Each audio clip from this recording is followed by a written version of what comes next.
Football, un petit contre un gros en ouverture des 16e de finale de la Coupe de France. Bergerac, club de National 2, reçoit Lyon, club de Ligue 1. La Dordogne rêve d'un exploit. Reportage Stéphane Place, le correspondant d'Europe 1 dans le Grand Ouest.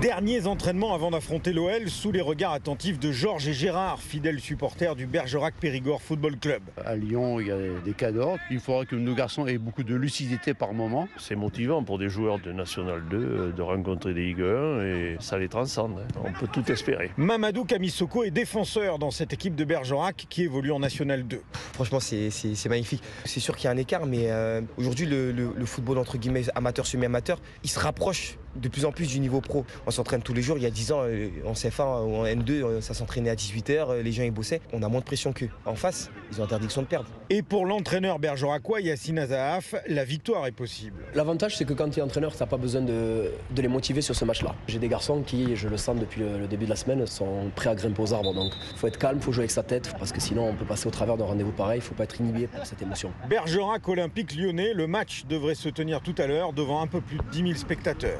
Stéphane Place, correspondant d'Europe 1 dans le Grand Ouest, et Bergerac Lyon, c'est à 20h45 en